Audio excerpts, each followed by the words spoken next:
There's a moment every gardener knows. You walk outside, spot something growing where you never planted it, and immediately reach for the hoe. Pull it, dig it, throw it away. Then, a few weeks later, you notice the same plant has returned. But here's the strange part. Some of the plants we call weeds are actually edible, useful, nutrient-rich, or valuable to the garden. The real problem isn't that a plant is growing where you don't want it. The problem is not knowing what you're looking at before you remove it. And today, we're going to change that. Because hidden among ordinary lawns, pathways, flower beds, and garden edges are 6 plants that can be surprisingly useful. Some can be eaten. Some have traditional culinary or herbal uses. Some can help feed pollinators. And a few are so useful that experienced gardeners deliberately leave them growing in certain parts of their property. But there's an important rule before we begin. Never eat a wild plant simply because it looks familiar. Correct identification matters. Avoid plants growing beside roads, areas treated with herbicides or pesticides, contaminated soil, or places visited heavily by animals. And if you're unsure about identification, don't consume it. With that said, let's look at the first one. And stay with me, because number 1 is a plant many gardeners spend years trying to eliminate without realizing what else it can offer. Number 6, Purslane. Imagine kneeling beside your garden after a warm summer rain. Instead of standing upright like most garden plants, this little plant sprawls across the soil. Its stems are smooth and reddish. Its leaves are thick, rounded, and almost succulent-like. And because it hugs the ground, many gardeners see only one thing: a weed. But this is Purslane, and it's one of the most interesting edible plants that can appear naturally in a garden. Purslane, Portulaca oleracea, has been eaten in different parts of the world for generations. The leaves and tender stems have a slightly crisp, juicy texture and a mild, somewhat tangy flavor. You can use young leaves raw in salads or cook them into soups, stews, and vegetable dishes. What makes Purslane especially interesting nutritionally is its combination of vitamins, minerals, and plant compounds. It's also notable for containing alpha-linolenic acid, an omega-3 fatty acid found in some plant foods. That doesn't make Purslane a miracle food, but it does make the little plant much more interesting than its reputation suggests. And gardeners love another quality about it. Purslane is tough. It handles heat and relatively dry conditions better than many delicate vegetables. That means if you're growing food in a hot climate, you may discover Purslane appearing naturally when other plants are struggling. Here's the gardening lesson.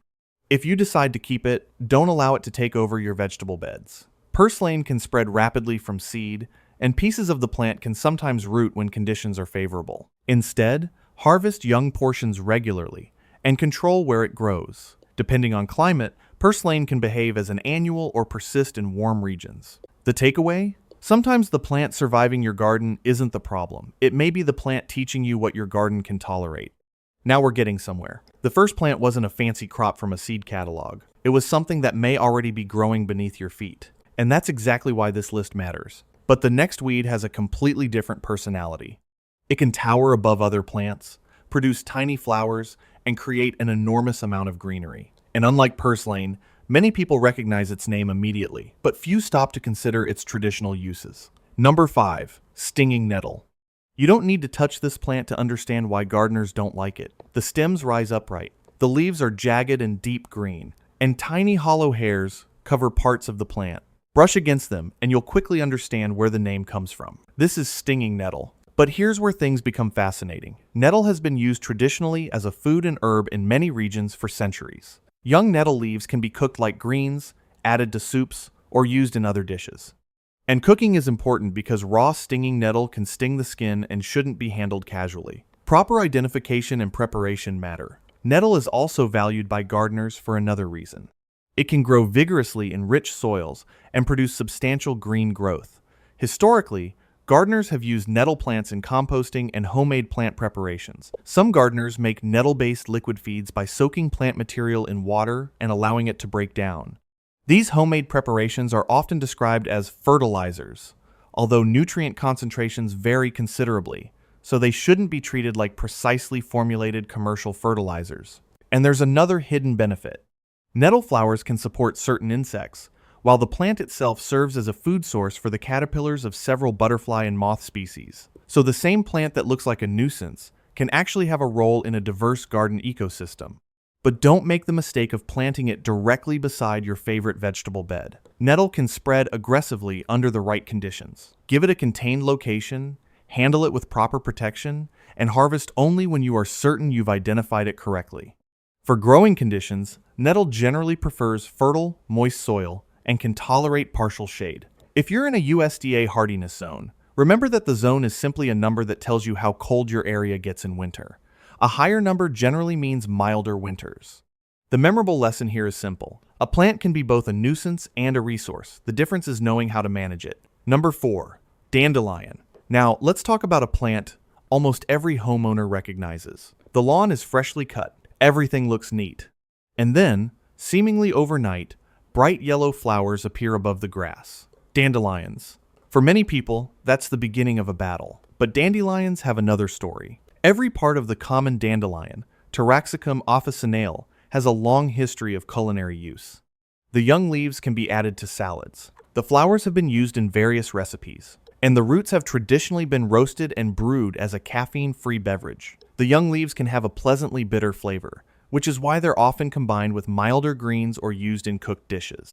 Nutritionally, dandelion greens provide vitamins and minerals, including vitamin K and vitamin A precursors. Again, we're not talking about a miracle cure. We're talking about a plant that has been used as food while many modern gardeners have been treating it as disposable. And dandelions have an ecological advantage too. Their bright flowers can provide nectar and pollen for pollinators, particularly early in the season when fewer flowers may be available. That makes them especially interested in a wildlife-friendly garden. But there's a catch. Dandelions are extremely successful plants. Their deep taproot makes them difficult to remove completely, and their wind-dispersed seeds can travel surprisingly far. So if you don't want them in your lawn, removing the entire root before seed production is often more effective than simply cutting off the flower. If you do harvest dandelions for food, choose plants from areas you know haven't been treated with chemicals or exposed to contaminants. And never confuse a plant's traditional use with a proven medical treatment. The lesson? Before you call a plant worthless, ask what generations of gardeners and cooks have already discovered about it. 3 plants, 3 completely different stories. One spreads across hot soil, one protects itself with stinging hairs, and one produces those familiar yellow flowers that homeowners have been fighting for generations. But notice the bigger pattern. The value of a plant isn't always determined by how attractive it is. Sometimes the most useful plants are the ones we stop noticing, and we're not finished. The next 3 become even more interesting because they challenge what we normally think a weed is supposed to be. One has edible leaves. Another can become a valuable addition to a pollinator-friendly garden. And the final plant may already be growing somewhere near your home without you giving it a second thought. We've already uncovered 3 plants that many gardeners remove without a second thought. But here's the bigger lesson. A weed isn't necessarily a useless plant.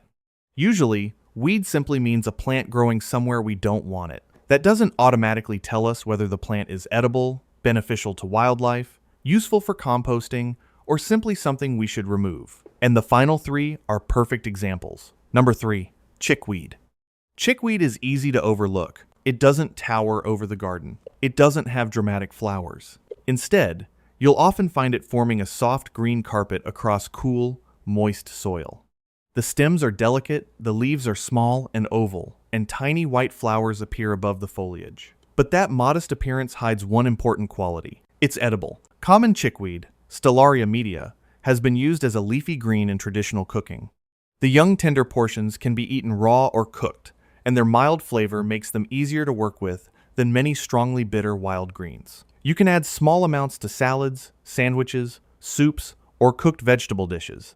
And unlike some wild plants that require elaborate preparation, chickweed is relatively simple when correctly identified. But identification is critical. Several small wild plants can look similar, and not every plant growing alongside chickweed is safe to eat. So, don't rely on a photograph alone if you're learning about wild plants for the first time. Use a reliable field guide or experienced local expert. Chickweed generally prefers cooler conditions and moist, fertile soil. That means you may notice it appearing more heavily during cooler parts of the year. This also makes it interesting for gardeners because while summer crops are slowing down, chickweed can take advantage of the cooler season. If you don't want it competing with vegetables, remove it before it becomes established. If you do want to experiment with it as a food, Harvest only from clean, untreated areas.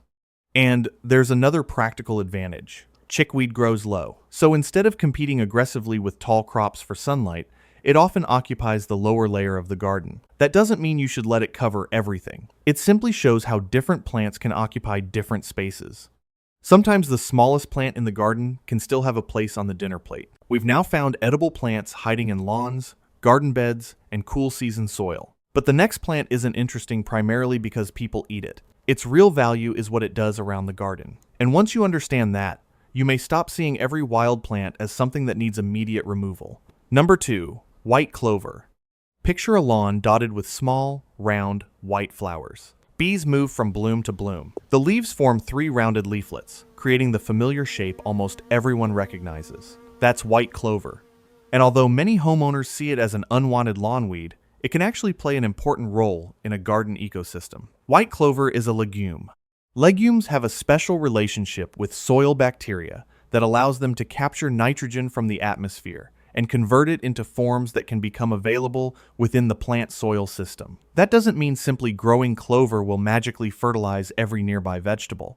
The relationship is more complicated than that. But clover can contribute to soil health and ground cover, particularly when managed as part of a broader garden system. Its flowers are also valuable to pollinators. Bees frequently visit clover blooms for nectar and pollen, making a patch of flowering clover a useful food source for insects. That's one reason some gardeners intentionally allow clover to grow in certain lawn areas. It also stays relatively low and can tolerate regular mowing. If you're interested in keeping some, consider giving it a defined area rather than allowing it to spread throughout vegetable beds. And here's a practical point. Don't mow flowering clover when pollinators are actively feeding on it if you can avoid doing so. Letting a section bloom before mowing can provide more benefit to insects. Clover generally handles a range of conditions, but performs particularly well in cool to moderate climates with adequate moisture. If you see it appearing naturally, that can tell you something about your soil and growing conditions. It isn't automatically a sign of poor gardening. Sometimes it's simply a plant taking advantage of an available ecological niche. White clover may not belong in every vegetable bed, but in the right place, it can turn ordinary ground into a resource for pollinators and soil life. Think about what we've discovered. The first 5 plants weren't expensive specialty crops. They were ordinary plants. Plants that appear in lawns. Plants that grow along garden edges. Plants that often survive without anyone planting them. And that's exactly what makes the final one so interesting. Because this last plant has been associated with food, traditional herbal use, wildlife, and even children's folklore. And there's a good chance you've seen it before. Number 1. Lamb's quarters. Walk through a garden where the soil has been disturbed. Look closely at the young plants. You may find one with soft green leaves covered by a distinctive pale, almost powdery coating. The leaves can resemble the shape of a goose's foot. This is lamb's quarters, Chenopodium album, and among edible wild greens, it's one of the plants worth learning to identify properly. Young leaves can be cooked and used much like spinach. They can be added to soups, sautés, stews, and other cooked dishes. The plant contains nutrients, including vitamin A precursors, vitamin C, vitamin K, calcium, and iron. But there's an important detail that shouldn't be skipped. Lamb's quarters naturally contain oxalates, compounds also found in several familiar vegetables. Cooking can reduce oxalate levels, which is one reason traditional preparations often involve cooking the greens rather than consuming large quantities raw. People with certain dietary restrictions or medical conditions may need to limit high oxalate foods, so this isn't something to treat as an unlimited superfood. That's what authentic gardening education looks like. We can appreciate a plant without pretending every plant is suitable for everyone. Lamb's quarters are also remarkably resilient. They often appear in disturbed soils, compost-rich areas, and places where the ground has recently been cultivated. If you want them in your garden, harvest young plants before they become tough and mature. If you don't want them, remove them before they produce large quantities of seed. Because once established, lamb's quarters can produce plenty of seeds for future generations. And that brings us back to the title. Is this plant really worth more than your vegetable garden? Not necessarily, but it may be worth more than you thought. That's the point. A plant doesn't need to replace your tomatoes, beans, carrots, or peppers to have value. It simply needs to provide something useful. Food, habitat, ground cover, soil benefits, or simply another opportunity to understand the living system growing around you. Lamb's quarters remind us that sometimes the garden is producing food before we even realize we've planted it. So, should you stop pulling weeds? Absolutely not. Some weeds compete aggressively with vegetables. Some harbor pests. Some are invasive. Some are toxic. And some can quickly turn a productive garden into an overcrowded mess. The goal isn't to keep every wild plant. The goal is to identify before you eliminate. If a plant is edible, learn to identify it correctly. If it's helping pollinators, consider whether you can leave a small patch. If it's competing with your vegetables, remove it. If it's invasive, control it responsibly. And if you're uncertain, leave it alone until you know what it is. That's a much smarter approach than randomly tasting plants or spraying everything green. The next time you walk outside and see a plant you didn't put there, pause for a moment. Look at its leaves. Look at its flowers. Notice where it's growing. Ask why it appeared there. Maybe it's telling you something about the soil. Maybe it's feeding an insect. Maybe it's an edible wild green. Or maybe it's simply a weed that needs to go. But now you'll know the difference between seeing a plant and actually understanding a plant. And that's one of the most valuable skills a gardener can develop. So tell me in the comments, which of these 6 plants have you seen growing around your garden? Have you ever eaten purslane, dandelion, chickweed, or lamb's quarters? Or have you been pulling one of these out for years without knowing what it was? Share your experience below. And if you enjoy practical gardening lessons that help you understand what is really growing around you, subscribe.